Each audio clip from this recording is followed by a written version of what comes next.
My name is Madeline. I am uploading videos onto this channel just of things that I learned and projects I did, things that I got from my yoga 300 hours. And this video might be a little long. I'm a little nervous because I don't have an editing software right now. And I really like video editing, actually. I like the control that it gives, that I can take out my ers and ums and stutters and kind of make this a little more cohesive, but hopefully I'm able to speak cohesively and coherently and just tighten up this video so it's just all the good information. But bear with me. Today, what I really am talking about is how I have worked to align my life and my energy and my flow of money with my values and my beliefs. It can be hard. It can be really hard, especially, it's not convenient, it's not easy to not just give your money to big corporations in the place that's most convenient. But it was really important to me. And so I'm going to talk about how I learned to shop locally and the kinds of things that I eat and make for me and my husband at home, and the choices that I make to try to be moral with the things that I buy and consume and bring purity to my life. So I'm going to start off. I think I need to put the phone down. When I have the phone in my hand, it just feels more casual, and so I feel like less stressed. The minute that I put it down, I feel like I'm like giving a presentation. But my arm hurts, so. We'll start by talking about the Niyamas. The yamas and niyamas are part of the yoga code of ethics found in the sutras. And the yamas are kind of like things you should not do. It's like non-violence, non-stealing, non-excess, right? And then the niyamas are more focused on things that you should do, things you should incorporate into your habits, into your life. And the niyamas are purity, contentment, self-discipline, self-study, and surrender. And this is the book I read about the yamas and niyamas. It's by Deborah Adele. It's an amazing book. And when she talks about the niyama of purity, or saucha, she kind of comes at it as like bringing purity to every moment of your life, coming at each experience with purity of thought, without expectation, and with grace, which is beautiful. And immediately I was really drawn to that concept because I often really live in the future or in the past. I do come at things with a lot of expectations and a lot of fears, and I want to be more pure and enter into each moment with purity. I think that gives you a lot of liberation and a lot of peace. So working on that. But then she talked a little bit in her section on saucha and towards the end about becoming more pure and more clean in your diets and your routine. And then as I was reading the Path of the Sutras, this is with commentary by Nikolai Bachman, he talks about saucha. He spells it differently. Saucha, cleanliness. But he talks about how a vegetarian diet aligns with saucha. It supports non-violence, the yama, ahisma. It promotes sattva, or qualities such as virtue, kindness, intelligence, and purity. And he talks about the Ayurvedic diet, the Indian science of longevity and medicine. How that kind of incorporates in here. And I thought that was really interesting. That's been something that I've been wanting to do, clean up my diet in a way that didn't feel too diety, But then also something I've been thinking a lot about lately has been where my money is going. Who am I giving my money to? Where am I shopping?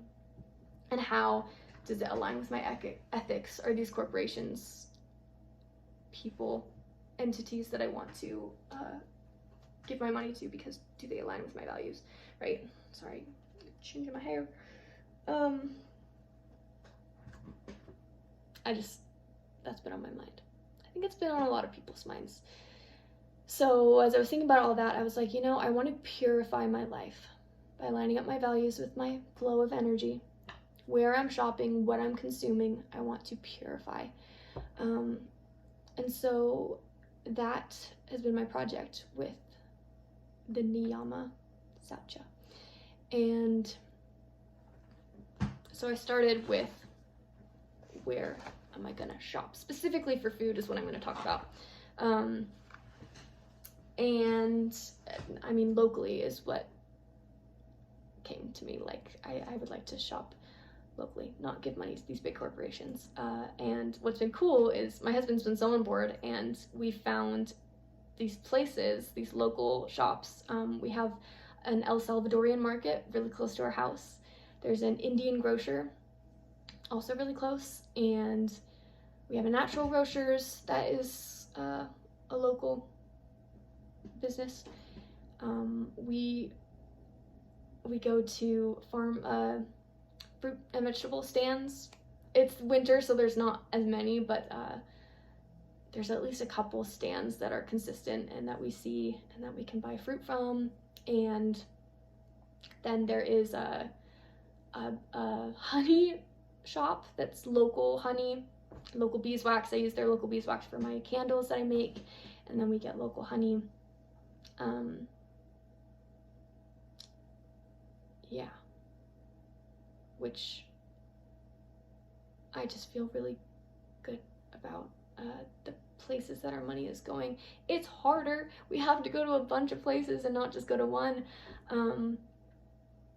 And my husband loves to, look at the prices and try to find, who has the best deal, and like, oh wait, it was better at this place. And I'm like, well, do we want to give that place our money, or are we willing to spend a little bit more here? And usually we're on the same page. And also, usually the local stuff is not more expensive.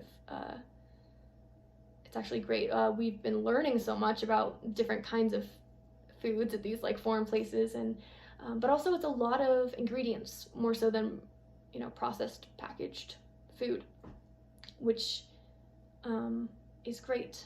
And I'll talk about more as I talk about food. But yes, it takes more time, but like not that much more time to like put together.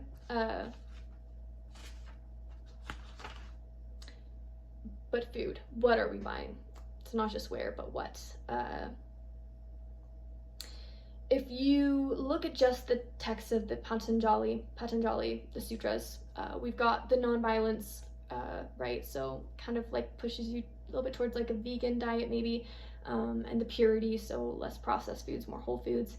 If you look a little later on, in the scheme of Indian spiritual texts, you get to the Ayurvedic systems, which include just like more specific. So they have the sattvic diet, which is plant-based, and the foods there, it says, should be pure, essential, natural, vital, energy containing, clean, conscious, true, honest, wise.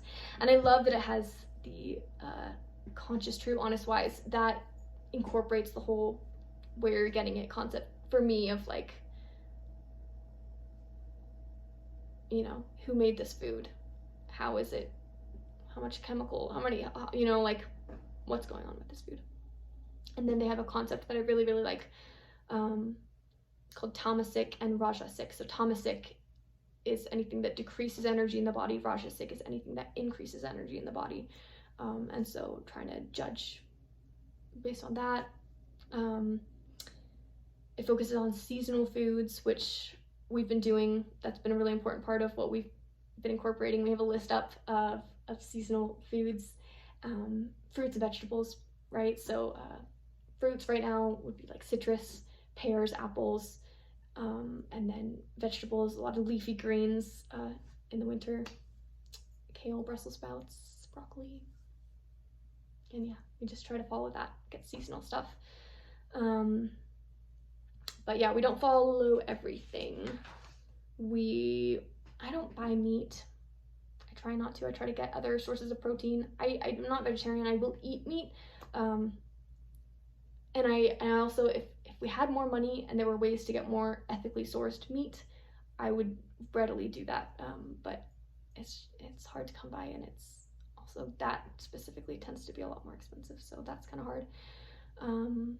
We don't drink cow milk, but like almond milk has its own ethical issues, which is what we get. So, you know, you can't be perfect.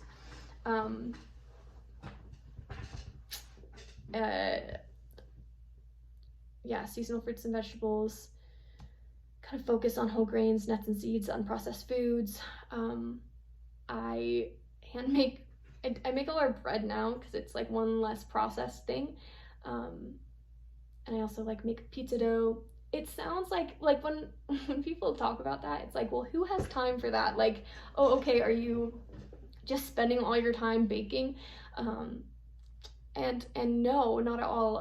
Sunday nights I usually make like a big batch of bread, and I make a bunch of loaves, and we go through like at least 2 loaves of bread per week. So I'll freeze one loaf, and then we'll eat from one, I'll pull out the other. Easy. Pizza dough, same thing.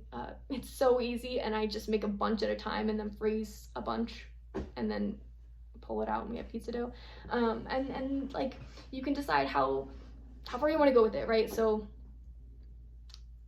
canned or jars of pizza sauce, it seems like, oh, I'd rather do that than make your own sauce. But like, making your own sauce is what? Buying some tomatoes, crushing them up, cooking them with some basil. It's not more expensive. It's like one extra step. And it's just another way to be more pure with things. It's just noticing what you can do, what you're willing to do. And I know I'm just like on a journey of this, right? Like, I'm doing what I can do right now, and we'll see how that changes. But yeah, one day I want to own a garden and eat my own vegetables. That's not where we're at now. But just trying to live with more purity. A hard part for me is sugar, because I really, really like a lot of sugar. But a concept from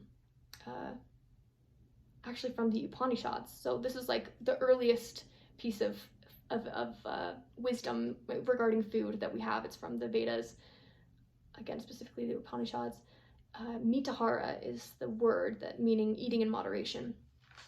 So everything in moderation, right? Like, cutting out sugar entirely would actually take me out of a place of purity, because I've done that before, where, you know, you try to cut out things really strictly, and then it becomes all you can think about, and you go through the binging and the not allowing yourself to eat enough. A lot of women, I think, can relate. I definitely experienced that in my 20s. If I just said no sugar, that would not be good for me. That would take me out of a place of purity. But instead, what I do is I try to make sure that I have sweet things in my house. I make banana bread. I make cookie dough, and I have it in the freezer, because I think homemade sweet things are better than going to the store and eating cookies from the store that have like random chemicals and preservatives, right? Like, just one step better is just having the sweet things at your house and trying to eat with moderation. There was a point that I was mostly consuming sugar. That was like most of my diet. That was not good. So now we're just working on moderation. Yeah. And mindful eating. And that's something that has been working out quite well. Okay, I'm trying to think if there are things that I forgot to add. This was my project for the Niyamas. Again, specifically it's about the Niyama of purity, and it's kind of hard to quantify the hours spent, right? Because it's just something that I wanted to implement in my life and take with me. So I try not to look at it, gathering hours. It was just something that I did, and it's something that like I said, I'm going to continue to do and take into the future, and see how it takes me throughout the phases of life. But I think that has been great. Okay, sorry. I'm really trying to think if I didn't say anything, but I think I got it all. So, yeah. Thanks for watching if you got this far, and I will talk to you later. Sorry, it's so awkward. I really do feel like I'm like, I don't know, making a Marco Polo. Okay, bye!